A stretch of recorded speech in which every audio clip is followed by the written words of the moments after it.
My self Naveen, maths faculty of the Resonance. So आज हम यहाँ पर मेंटल एबिलिटी के अगेन 2 चैप्टर कवर करने वाले हैं। First one coding, decoding and direction sense test. So coding decoding में हमारे पास गिवन पोर्शन होगा, उस गिवन पोर्शन के अकॉर्डिंग हमें वहाँ पर लॉजिक डिसाइड करना पड़ेगा और उसी सेम लॉजिक को फिर हमें जो हमें आंसर फाइंड करना है वहाँ पर हमें अप्लाई करना है। तो चलते हैं क्वेश्चन नंबर 1 की तरफ। देखो, अगर आप यहाँ पर इस क्वेश्चन को देखते हो तो यहाँ बोला गया है यदि किसी कोड भाषा में मद्रास को NBESBT के रूप में कोड किया जाता है तो उस भाषा में हम बॉम्बे को क्या लिखेंगे। तो पहले हम यहाँ पे डिसाइड करते हैं कि यार इनमें क्या लॉजिक बन रहा होगा। तो इसको हम यहाँ पर लिखने की कोशिश करते हैं। मद्रास, इसको हमने बोला है NBESBT। तो जैसे हमें यहाँ पर हर एक लेटर का हमें जो कोड है वो लिखना पड़ेगा। तो M जो होता है वो 13 पे आता है, यहाँ पर A1 पर, D 4 पर, R 18, A1 और S 19। यहाँ पर भी 14, 2, 5, 19, 2 और 20। अब हमें यहाँ पर क्या करना है, फर्स्ट लेटर का कंपेयर हमें जो राइट साइड है वहाँ पर फर्स्ट लेटर से करना है। तो पहले देखते हैं, अगर आप यहाँ पर देखोगे तो 14 - 13 करोगे तो +1 आएगा। इसका मतलब डिफरेंस कितना बन रहा है, +1 का। यहाँ पर चेक करते हैं तो 2 - 1 करोगे तो अगेन +1। यहाँ चेक करोगे अगेन +1। फोर्थ लेटर में अगर कंपेयर करेंगे तो +1। फिफ्थ लेटर में अगर कंपेयर करेंगे तो अगेन +1 और लास्ट लेटर में कंपेयर करेंगे तो अगेन +1। तो आपको यहाँ से क्लियर पता लग चुका होगा कि यहाँ पे जो लॉजिक बनेगा वो लॉजिक +1 +1 +1। तो यहाँ से हमने लॉजिक डिसाइड कर लिया कि हमें हर एक लेटर में +1 करना है। तो अब चलते हैं, उसने बोला कि हम बॉम्बे को क्या कोड करेंगे। तो बॉम्बे की बात करते हैं। पहले हमें बॉम्बे को लिखना पड़ेगा, ठीक है। अब देखो 13 में +1 किया तो 14, मतलब आपको लेफ्ट से अगर राइट में जाना है तो हर एक लेटर में आपको +1 करना है। तो यहाँ पर देखो B 2 पे आता है, O 15, M 13, 2 1 और ये 25। जब हम लेफ्ट से राइट जाएंगे तो हमें हर एक लेटर में +1 करना है। तो B से हमें +1 करेंगे तो हमें मिलेगा C, ठीक है। नेक्स्ट है 15 में +1 करेंगे तो हमें मिलेगा 16, उस पर आता है P। 13 में +1 करेंगे तो 13 में +1 करेंगे तो 14 का मतलब N होगा। B में +1 करेंगे तो C आएगा। अगेन A में अगर हम +1 करते हैं तो 2 मतलब B, और 25 में अगर हम +1 करते हैं तो यहाँ से बनेगा हमारा 26 मतलब Z। तो यहाँ पर रूल के अकॉर्डिंग हमारा जो आंसर बना है CPNCBZ। तो यहाँ पर आप देखो option number B is the correct answer. चलते हैं क्वेश्चन नंबर 2 की तरफ। देखिए, क्वेश्चन नंबर 2 में भी आपको वैसा ही काम करना है जैसा अभी हमने क्वेश्चन नंबर 1 में किया था। अब देखो यहाँ पर क्वेश्चन का पैटर्न ये है कि जापान को उसने कोड किया है KCSES में, और उसने बोला कि कैस्टल को हम कोड में जब कन्वर्ट करेंगे तो क्या लिखेंगे। तो पहले देखो आप जापान की बात करते हैं अपन। जापान को उसने कोड किया है KCSES।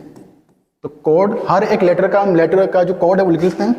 10, 1, 16, 1, 14, यहाँ पर 11, 3, 19, 5 और यहाँ पर 19। तो देखो चेक करते हैं। देखो 10 से 11 हुआ है मतलब +1 हुआ है, 1 से 3 हुआ है मतलब +2 हुआ है, 16 से 19 हुआ है मतलब +3 हुआ है, 1 से 5 हुआ है मतलब +4 हुआ है, 14 से 19 हुआ है मतलब +5 हुआ है। इसका मतलब लॉजिक तो क्लियर हो चुका है कि हमें हर एक लेटर में पहले +1, +2, +3, +4 ऐसे हमें लॉजिक अप्लाई करते रहना है। तो चलते हैं जो उसने पूछा हमसे। अब इसको किस कोड में लिखा जाएगा हमें वो फाइंड करना है। तो लॉजिक तो पता लग चुका हमें कि हर एक लेटर में +1, +2, +3 करना है। तो C 3 पे आता है, A 1 पे 19, ये 20, ये 12 और ये 5। तो पहले आपको C में +1 करना पड़ेगा, तो C में +1 करेंगे तो 4 आएगा, 4 में D आता है। अब सेकंड लेटर में आपको +2 करना है, यहाँ पर आपको +2 करना पड़ेगा, तो 1 में +2 करेंगे 3 आएगा, 3 का मतलब यहाँ पर C आएगा। लेटर नंबर 3 की बात करते हैं, यहाँ पर आपको +3 करना पड़ेगा, तो 19 + 3 करेंगे तो 19 + 3 करने पर आएगा 22, 22 का मतलब V आएगा। नेक्स्ट है हमें फोर्थ लेटर में हमें प्लस करना पड़ेगा 4, +4 करना पड़ेगा, तो 20 में अगर +4 करते हैं तो 24 बनेगा, और 24 का मतलब x होता है, x y z, ठीक है। 12 में हमें ऐड करना पड़ेगा +5 करेंगे तो 17 आएगा,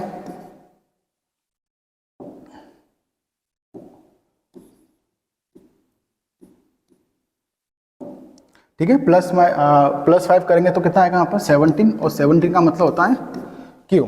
नेक्स्ट लेटर है E, E में हमें प्लस करना पड़ेगा 6, +6 करेंगे तो 11 आएगा, तो क्या आएगा हमारे पास K। तो हमारा जो आंसर बनेगा वो DCVXQK हमारे पास बनना चाहिए, तो option number D is the correct answer, ठीक है। अब चलते हैं नेक्स्ट क्वेश्चन की तरफ। देखिए यहाँ पर पेंटर को उसने कोड किया है NCGPRGP में, और उसने बोला कि रीजन को जब कोड करेंगे तो क्या हमें वहाँ पर मेंशन करना पड़ेगा। तो वही सेम चीज़ है, पहले हम लॉजिक डिसाइड करते हैं। पेंटर PAINTER, उसको कोड किया उसने NCGPRGP। तो हर एक लेटर का जो कोड है वो लिख लेते हैं, 16, 1, 9, 14, 25, 18, 14, 3, 7, इधर 16, 18, G7 पे आता है और P 16 पे आता है। अब देखो यहाँ पर हम लॉजिक देखते हैं, लॉजिक क्या बन रहा है। तो देखो 16 से 14 हुआ मतलब -2 हुआ है, 1 से 3 पे गए हैं मतलब +2 हुआ है, 9 से अगर 7 जाएंगे तो -2 हुआ, 14 से अगर 16 जाएंगे तो +2 हुआ। इसका मतलब अगर हम पूरे क्वेश्चन के पैटर्न को देखें तो पहले -2 करना है, फिर +2 करना है, फिर -2 +2 -2 +2। तो लॉजिक तो डिसाइड हो चुका है कि लॉजिक में क्या करना पड़ेगा हमें, पहले हमें -2 करना पड़ेगा लेटर में, फिर +2 करना पड़ेगा, फिर -2, फिर +2। तो यही सेम लॉजिक अब आपको रीजन में लगाना है। तो REASON इसकी बात करते हैं, तो लेटर का जो कोड लिख लेते हैं 18, 5, 1, 19, 15 और 14। देखो पहले वाले लेटर में क्या करना आपको, -2 करोगे मतलब 18 में 2 माइनस कर दो तो बनेगा 16, और 16 पे भी आता है। सेकंड लेटर में हमें क्या करना है, +2 करना है ना। +2 करेंगे तो 5 में अगर +2 करेंगे 7 आएगा, और 7 का मतलब G आएगा। फिर नेक्स्ट वाले में क्या करना पड़ेगा हमें, नेक्स्ट वाले में हमें -2 करना पड़ेगा। -2 करेंगे, देखो अब 1 में -2 कर रहे हैं, मतलब 1 में -2 करने का मतलब हम आगे नहीं जा रहे हैं, पीछे जा रहे हैं। तो जब A में 1 में अगर हम 2 माइनस करेंगे तो पीछे जाना है, तो पीछे जाएंगे तो पहले स्टेप में Z आएगा, फिर Y आएगा। तो यहाँ पर क्या आना चाहिए, Y, मतलब यहाँ पर 25 आएगा, ठीक है। नेक्स्ट वाले में हमें +2 करना है, +2 करेंगे तो कितना बनेगा, 21 बनेगा, ठीक है। और 21 का मतलब U होता है। नेक्स्ट है 15, इसमें हमें -2 करना है, तो 15 में 2 माइनस करेंगे तो 13, और 13 का मतलब M होता है, ठीक है। और नेक्स्ट में हमें +2 करना है, तो +2 करेंगे तो 14 + 2 मतलब 16, और 16 का मतलब P। तो रीजन को जब हम इस लॉजिक के अकॉर्डिंग कोड करेंगे तो क्या आएगा हमारे पास, 16 PGYUMP। तो यहाँ पर देखो PGYUMP, ऑप्शन नंबर C। चलते हैं नेक्स्ट अब क्वेश्चन की तरफ।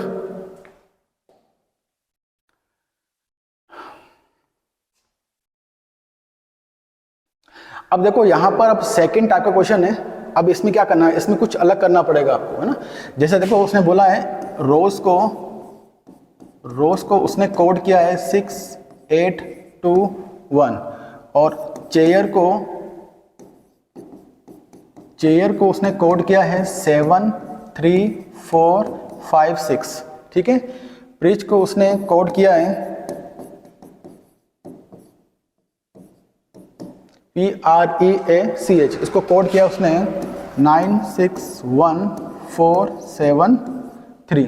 तो अब यहाँ पर देखते हैं कि उसने पूछा है कि what will be code search, search के लिए यहाँ पर कोड क्या आने वाला है। तो यहाँ पर देखो, अगर हम इस पूरे पार्ट को देखते हैं, ये 3 पार्ट को अगर हम देखते हैं तो आप यहाँ पर फील करोगे, देखो यहाँ पर जो R था, R के जस्ट पहले क्या आ रहा है, यहाँ पर 6 आ रहा है। R चेयर में लास्ट में आ रहा है तो यहाँ पर 6 आ रहा है, ठीक है। और R यहाँ पर सेकंड पे आ रहा है तो सेकंड नंबर पे 6 आ रहा है। इसका मतलब ये हुआ कि यहाँ पर कुछ नहीं करना, आपको लेटर को डायरेक्ट कंपेयर करना है। कहने का मतलब है कि R का मतलब 6 हो गया, O का मतलब 8 हो गया, S का मतलब 2 हो गया और E का मतलब 1 हो गया। वही सेम यहाँ पर करना है। C का मतलब 7 हो गया, H का मतलब 3 हो गया, A का मतलब 4 हो गया, I का मतलब 5 हो गया और R का मतलब 6 हो गया। तो आई थिंक आपको यहाँ से लॉजिक दिख चुका होगा कि हमें कुछ नहीं करना, बस लेटर का जो लेटर के कोरस्पॉन्डिंग नंबर है वही आपको लेके चलना है, ठीक है। तो देखो यहाँ पर पहले S आ रहा है, तो देखो S के अकॉर्डिंग चेक करते हैं। S ये रहा, देखो थर्ड नंबर पे S आ रहा था, तो यहाँ पर भी आपको थर्ड नंबर पर कौन सा डिजिट आएगा वो लेना है। इसका मतलब यहाँ पर 2 आना चाहिए, इसको मैं यहाँ मेंशन करता हूँ, यहाँ पर 2 आना चाहिए। फिर E के लिए कोड क्या होगा, देखो E यहाँ पर फोर्थ में आ रहा था, फोर्थ का मतलब 1 है तो E 1 हो गया। अब A का हमें कोड मेंशन करना है, तो देखो यहाँ तो A आ नहीं रहा, तो A यहाँ पे आ रहा है, तो सेकंड वाले में जो A है वो थर्ड नंबर पे आ रहा है और थर्ड नंबर पे क्या आ रहा है 4। R की बात करते हैं, R के लिए कोड क्या आएगा 6 और C के लिए चेक करते हैं, C के लिए क्या आएगा 7 और H के लिए आएगा हमारे पास लास्ट में, देखो यहाँ पे H आ रहा है, H मतलब 3। तो सर्च को जब हम इस कोड के अकॉर्डिंग कोडिंग करेंगे तो आएगा 214673 आना चाहिए, ऑप्शन नंबर बी। चलते हैं नेक्स्ट क्वेश्चन की तरफ। देखो यहाँ पर बोला गया है ऑक्स को उसने कोड किया है 39, तो पूछ रहा है कि जब लोयन को कोड करेंगे तो उसको हम क्या नंबर लिखेंगे। तो यहाँ पर देखो OX की बात करते हैं, तो ऑक्स को उसने लिखा है 39 और लॉयन की बात कर रहा है वो। तो पहले इस पार्ट से हमें लॉजिक डिसाइड करना है, तो पहले तो इनको ऑर्डर मेंशन कर लेते हैं 15 और ये 24, ठीक है।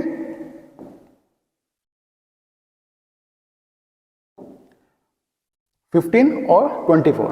अब यहाँ पर हमें 39 देखना है। हमारे पास टोटल 2 नंबर है 15 और 24। अब 15 और 24 का यूज़ करना है आपको। अब आप वहाँ पर मल्टीप्लाई करो, ऐड करो, डिवाइड करो, कुछ भी करो आप, लेकिन आपको 39 मिलना चाहिए। यहाँ पर लॉजिक डिसाइड होने के बाद उसी सेम लॉजिक को फिर आपको यहाँ पर अप्लाई कर देना है। तो पहले चेक करते हैं कि 15 और 24 का यूज़ हम ऐसा करना चाहिए कि 39 बन जाए। तो हमें क्लियर पता है कि अगर हम इन 2 नंबर को ऐड कर देंगे, प्लस कर देंगे, तो 15 प्लस 24 अगर हम करते हैं तो वो 39 बनता है। कहने का मतलब है कि यहाँ पर भी आपको हर एक लेटर के ऑर्डर को ऐड करना है। तो जो L होता है वो 12 पे आएगा, I 9 पे आएगा, O 15 पे आएगा और N 14 पे आएगा। तो देखो लॉजिक के अकॉर्डिंग क्या था, हमें हर एक लेटर के ऑर्डर को ऐड करना है। तो ऐड करते हैं 12 प्लस 9 प्लस 15 प्लस 14। जब आप इन सबको ऐड करोगे तो यहाँ पे आपको मिलेगा 50। सो option number D is a correct answer. चलते हैं अपन नेक्स्ट क्वेश्चन की तरफ। क्वेश्चन नंबर 8 में देखिए, उसने बोला है 5। उसने 5 को कोड किया है 38 में और 6 को कोड किया है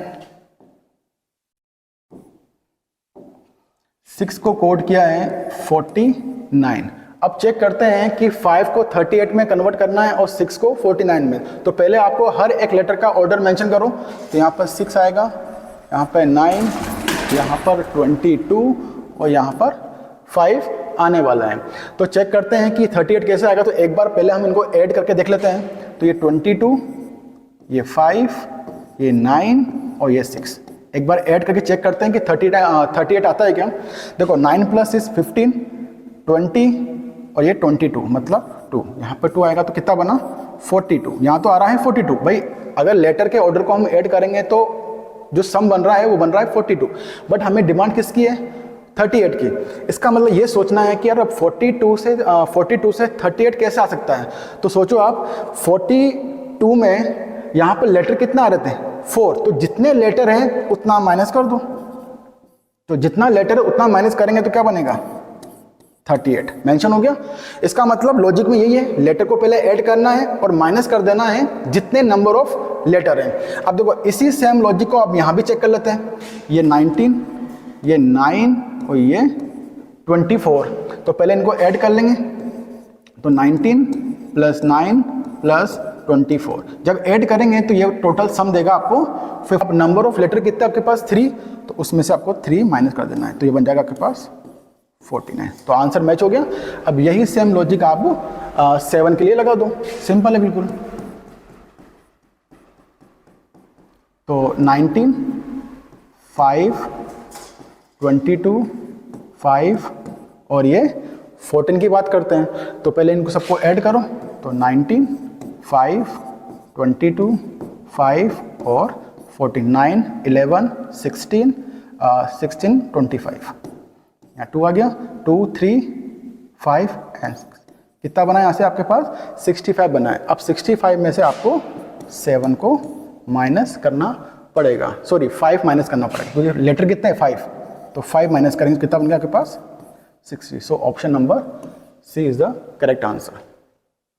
अब चलते हैं नेक्स्ट क्वेश्चन की तरफ।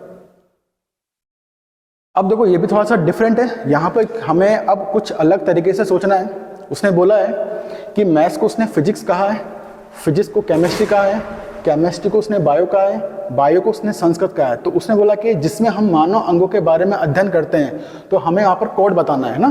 तो पहले हम चेक करते हैं जो उसने दिया है। उसने बोला है कि मैथ्स को तो उसने केमिस्ट्री बोला है, ठीक है, फिजिक्स को उसने मैथ्स को उसने फिजिक्स बोला है, सॉरी, ठीक है ना। तो मैथ्स को उसने फिजिक्स बोला है, फिजिक्स को केमिस्ट्री बोला है, केमिस्ट्री को बायो बोला है, केमिस्ट्री को बायो बोला है, और बायो को संस्कृत बोला है, बायो को संस्कृत बोला है। तो उसने बोला कि जिसमें हम मानव अंगों के बारे में अध्ययन करते हैं उसके लिए हमें आंसर क्या देना पड़ेगा। देखो हमें पता है कि जिसमें हम मानव अंगों के बारे में अध्ययन करते हैं वो जिसमें हम अध्ययन करते हैं वो है बायोलॉजी। अब बायोलॉजी का मतलब ये रहा बायोलॉजी, लेकिन आपको बायो यहाँ पर मेंशन जो ऑप्शन होगा वहाँ पर आपको बायो भी दिख सकता है। तो आपको बायो में टिक नहीं करना है, आपको ये बताना है कि बायो को हमने क्या बोला था। भाई इसके अकॉर्डिंग तो हमने डिसाइड कर लिया कि बायो आना चाहिए था, लेकिन बायो हमें आंसर टिक नहीं करना है। आपको क्या करना है, बायो को हमने क्या लिखा था, बायो को हमने संस्कृत लिखा था, तो हमें यहाँ पर ऑप्शन नंबर बी मेंशन करना पड़ेगा।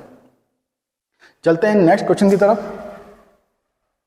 क्वेश्चन नंबर 10, यहाँ पर देखो अब ये थोड़ा सा डिफरेंट है, यहाँ पर भी चेक करते हैं। 253 को उसने लिखा है बुक्स आर ओल्ड, ठीक है।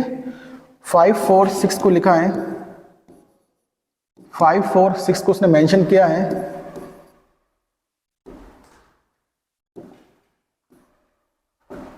क्या है यहाँ पर, old man gold, old man gold. 378 को उसने मेंशन किया है बुक्स एंड पेन, तो 378 को उसने मेंशन किया है यहाँ पर बुक्स एंड पेन, तो ये बुक्स एंड पेन। अब यहाँ पर हमें क्या करना है, हमें यहाँ पर डायरेक्टली जो लेटर जो डिजिट है उसको कंपेयर नहीं करना है, क्योंकि यहाँ पर आपको दिख रहा है कि यहाँ पर टोटल नंबर ऑफ जो डिजिट है आपको दिख रहा होगा 3 डिजिट है 253। तो यहाँ पर आपको डायरेक्ट कंपेयर नहीं करना है, आपको क्या करना पड़ेगा, पहले यहाँ पर आइडेंटिफाई करना पड़ेगा कि कौन सा डिजिट कौन से वर्ड को मेंशन कर रहा होगा। तो उसका एक सिंपल सा लॉजिक है, आपको क्या करना है, इनमें से मोर देन टू पार्ट, ये फर्स्ट पार्ट है, ये सेकेंड पार्ट है और ये थर्ड पार्ट है। अगर हम तीनों पार्ट में अगर देखते हैं तो आपको कोई भी 2 या 3 पार्ट चूज करने हैं। अब 2 पार्ट आपको चूज ऐसे करने हैं जिसमें कम से कम एक लेटर या एक डिजिट आपको कॉमन दिखना चाहिए। तो अगर हम यहाँ पर 1 और 2 को अगर हम फ्रॉम 1 एंड 2। अगर हम 1 और 2 को चूज़ करते हैं तो हमें यहाँ पर ऑब्जर्व करना है कि यहाँ पर देखिए, यहाँ पर 5 रिपीट हो रहा है, ये 5 रिपीट हो रहा है। तो अगर फर्स्ट और सेकंड में एक डिजिट कॉमन आ रहा है, इसका मतलब राइट साइड में भी आपको एक वर्ड कॉमन जरूर दिखेगा। तो अगर हम यहाँ पर दोनों में कंपेयर करते हैं तो ओल्ड दिख रहा है आपको, ओल्ड। तो यहाँ से क्लियर हो चुका है कि 5 का मतलब हो गया ओल्ड। अब जिसके बारे में पता लग चुका है उसको वहाँ से इरेज कर दो, क्योंकि इसकी बात हम कर चुके हैं, तो इसको बार बार रिपीट नहीं करना आपको। तो 5 की तो कहानी हमने खत्म कर दी है, ठीक है। चलते हैं अब नेक्स्ट। अब इनमें से कोई भी 2 पार्ट चूज करो जिसमें केवल और केवल एक डिजिट कॉमन हो। तो अब चूज करेंगे हम 2 और 3। From 2 and 3। अब 2 and 3 में तो कंपेयर करो। अगर आप इन दोनों में कंपेयर करोगे तो आपको दिख रहा होगा कि यहाँ पर 3 7 8 4 6 2 3, सॉरी यहाँ से आपके 2 और 3 में तो काम हो नहीं पाएगा। तो हम ऐसा करते हैं 378, इससे हमारा आंसर फाइंड नहीं हो पाएगा। तो हमें एक बार ऐसा करना पड़ेगा 1 और 3 ले लेते हैं, क्योंकि अगर 1 और 3 लेते हैं तो क्लियर कट है कि जो 3 है वो इन दोनों में कॉमन आ रहा है। तो हमें यहाँ पर 1 और 3 लेना पड़ेगा। अब 1 और 3 अगर हम लेते हैं तो 3 यहाँ पर कॉमन आ रहा है, देखो इन दोनों में। तो 1 3 में भी कुछ ना कुछ कॉमन दिखेगा, तो बुक्स कॉमन दिख रहा है। इसका मतलब जो 3 होगा वो बुक्स को मेंशन कर रहा होगा। अब यहाँ पर हमारा जो बुक्स का कोड था वो भी हमारे पास क्लियर हो गया। अब जिसके बारे में पता लग गया उसको इरेज कर दो। तो ये 3 भी कैंसिल हो गया यहाँ से, और बुक्स के बारे में पता लग चुका है, बुक्स के बारे में पता लग चुका है। तो यहाँ उसने बोला आपसे कि आर के लिए कोड क्या आएगा। देखिए यहाँ पर टोटल 3 लेटर थे, 3 डिजिट थे, और यहाँ पर 3 वर्ड थे। तो उसमें से जो 2 वर्ड थे उसका तो कोड हमें पता लग चुका है। अब यहाँ पर क्या बचा है 2, और यहाँ क्या बचा है आर। तो ऑटोमेटिक जो बचा हुआ पार्ट होगा वो आपस में क्या होगा, इक्वल होगा। तो यहाँ से जो 2 होगा वो मेंशन कर रहा होगा आर को। तो आर के लिए जो कोड आएगा वो आएगा 2, ऑप्शन नंबर बी। चलते हैं नेक्स्ट क्वेश्चन की तरफ। देखो अब हमारे पास डायरेक्शन सेंस का क्वेश्चन है। यहाँ पर पहले तो आपको जो डायरेक्शन है वो मेंशन करनी पड़ेगी। तो क्वेश्चन को स्टार्ट करने से पहले अब डायरेक्शन को हम कैसे चेक करते हैं, तो पहले रफली मैं यहाँ पर थोड़ा सा डिस्कस कर लेता हूँ। आपको केवल ध्यान ये रखना है कि डायरेक्शन आपको कैसे मानना है। देखो ये होता है ईस्ट मतलब पूर्व, ये होता है नॉर्थ मतलब उत्तर, ये होता है यहाँ पर वेस्ट मतलब पश्चिम, और ये होता है साउथ मतलब दक्षिण।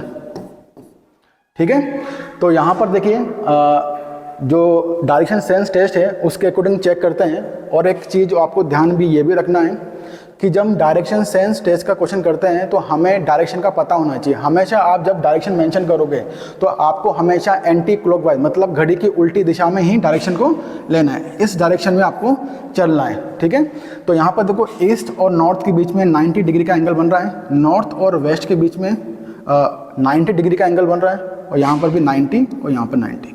तो जब हम यहाँ पर डायरेक्शन सेंस टेस्ट में अगर चेक करेंगे तो आपको राइट कौन सा है लेफ्ट कौन सा है वो आपको डिसाइड करना आना चाहिए। तो अभी चेक करते हैं अपन यहाँ पर। देखो यहाँ बोला है मोहन ट्रेवल 7 किलोमीटर ईस्टवर्ड। जो मोहन है वो सबसे पहले 7 किलोमीटर ईस्ट डायरेक्शन मतलब पूर्व की दिशा जाता है। तो पूर्व कहाँ पड़ेगा हमारे पास, राइट साइड में। इसको एरो बनाकर मेंशन कर दूँ तो ये 7 किलोमीटर गया। अब जो मोहन है उसका फेस इस टाइप है, इसका मतलब इस तरफ है, इसका मतलब उसका राइट और लेफ्ट कहाँ होगा। तो यहाँ पर देखो राइट होगा नीचे की तरफ और जो लेफ्ट होगा वो ऊपर की तरफ होगा। तो नेक्स्ट बोलता है देन टर्न राइट। अब वो राइट टर्न करेगा और राइट टर्न करके वो कितना मूव करता है 3 किलोमीटर राइट में, इसका मतलब नीचे की तरफ जाएगा वो 3 किलोमीटर। अब यहाँ पर जो मोहन का फेस है वो नीचे की तरफ है, इसका मतलब जो राइट होगा वो इस डायरेक्शन में होगा और लेफ्ट होगा इस डायरेक्शन में। तो अब नेक्स्ट बोलता है एंड फर्दर टर्न राइट। अब उसको यहाँ से अगेन टर्न राइट करना है। तो फेस अगर इधर होगा तो राइट इस डायरेक्शन में होगा। तो राइट में आपको जाना है 11 किलोमीटर। तो यहाँ से ये 11 किलोमीटर चला। ये जो पॉइंट है इसको बोलेंगे स्टार्टिंग पॉइंट, स्टार्टिंग पॉइंट, और इसको बोलेंगे एंडिंग पॉइंट, इसको बोलेंगे यहाँ पर एंडिंग पॉइंट। तो उसने पूछा है how for is he from the starting point. जब उसने पूरा पाथ कवर किया तो एंड पॉइंट जो हैगा वो स्टार्टिंग पॉइंट से कितनी डिस्टेंस पर है उसने ये बोला है। तो जब भी हमें डिस्टेंस फाइंड करनी हो पड़ती है तो स्टार्टिंग पॉइंट और एंडिंग पॉइंट को ज्वाइन कर देना है। पहले ज्वाइन कर दो आप, मतलब आपको ये वाली डिस्टेंस फाइंड करनी है। अब ये डिस्टेंस फाइंड करने के लिए आपको यहाँ पर राइट एंगल ट्राइंगल बनाना पड़ेगा। तो राइट एंगल ट्राइंगल बनाने के लिए हम इस वाले पॉइंट से एक परपेंडिकुलर लाइन ड्रॉ करेंगे, यहाँ से एक परपेंडिकुलर लाइन ड्रॉ करेंगे। तो जब परपेंडिकुलर लाइन ड्रॉ करेंगे तो आपको दिख रहा होगा ये 7 है पूरा, तो ये भी यहाँ से लेके यहाँ तक का जो डिस्टेंस होगा वो भी 7 होगा। टोटल 11 किलोमीटर था, ये 7 है तो ये कितना होगा 4 होगा। ये 3 था तो यहाँ पर ये कितना बनेगा, यहाँ पर ये 3 बनेगा। अब आपको यहाँ पर ये राइट एंगल ट्राइंगल लेना है और इसमें आपको अप्लाई करना है पाइथागोरस थ्योरम। जब पाइथागोरस थ्योरम अप्लाई करेंगे तो इसको मेंशन करते हैं ए बी और सी।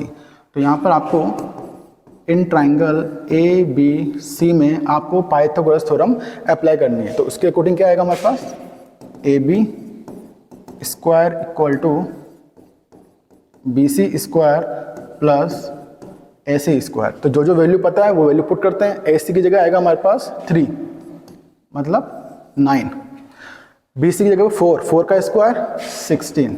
तो यहाँ से आपके पास जो ए बी आएगा वो आएगा 5 किलोमीटर। सो ये जो डिस्टेंस होगी, ये जो पूरी डिस्टेंस होगी वो 5 किलोमीटर के इक्वल होगी। सो यहाँ पर option number A is the correct answer. So next अब हम लेते हैं क्वेश्चन नंबर, यहाँ पर भी देखो सेम डायरेक्शन सेंस का क्वेश्चन है। तो पहला उसने बोला है a man walk 9 kilometre due east. सबसे पहले जो मैन है वो 9 किलोमीटर ईस्ट डायरेक्शन मतलब पूर्व दिशा में जाता है। तो ईस्ट का मतलब हमारे पास ये हो गया, ठीक है। तो ये 9 किलोमीटर। अब मोहन का फेस इस टाइप पे है तो अब उसका राइट नीचे होगा और लेफ्ट ऊपर होगा। तो नेक्स्ट बोलता है 12 किलोमीटर ड्यू साउथ। अब वो यहाँ से इस वाले पॉइंट से साउथ डायरेक्शन में मूव करेगा और जब मूव करेगा तो कितना डिस्टेंस कवर करेगा, 12 किलोमीटर। तो ये साउथ, ये 12 किलोमीटर।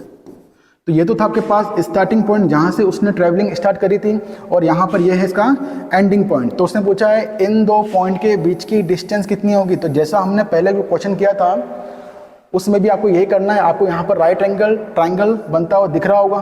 तो यहाँ पर भी आपको इस वाले ट्राइंगल में जब पीजीटी अप्लाई करोगे तो पीजीटी अप्लाई जब करोगे तो उसके अकॉर्डिंग आंसर कितना बन जाएगा, यहाँ पर आंसर बनेगा आपके पास 15। So option number A is the correct answer. चलते हैं next.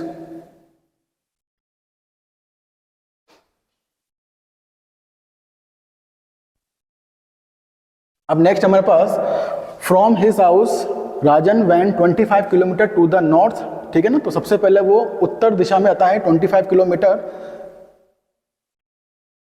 Kilometre, then he turn west and cover 20 kilometre, then turn south and cover 15 kilometre, finally turning to east he cover 20 kilometre. तो यहाँ पर देखते हैं जो राजन है वो सबसे पहले नॉर्थ डायरेक्शन मतलब पश्चिम डायरेक्शन में जाएगा वो 25 किलोमीटर, देन वो टर्न करेगा वेस्ट में। वेस्ट का मतलब अब देखो यहाँ पे आपके पास रेफरेंस पॉइंट है। अब इस वाले पॉइंट से आपको डायरेक्शन मेंशन करनी है।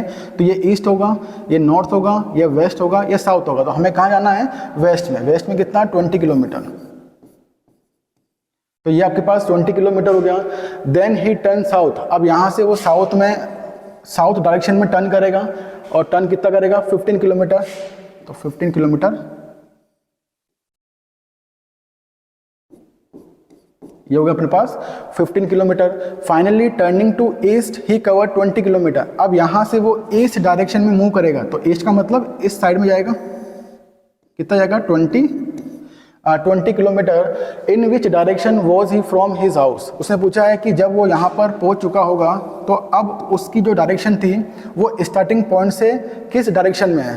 तो जब भी आपको डायरेक्शन बतानी हो तो स्टार्टिंग जो भी रेफरेंस पॉइंट होगा उस रेफरेंस पॉइंट पर आपको डायरेक्शन मेंशन कर लेना है। तो यहाँ से हमें डायरेक्शन बतानी है।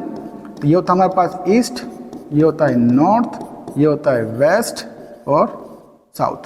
तो देखना है आपको कि इस पॉइंट के रेफरेंस में ये पॉइंट कहाँ आ रहा है। तो आपको क्लियर दिख रहा है कि इस पॉइंट के रेफरेंस में ये जो पॉइंट था वो नॉर्थ में आ रहा है। So option number C is the correct answer. So thank you.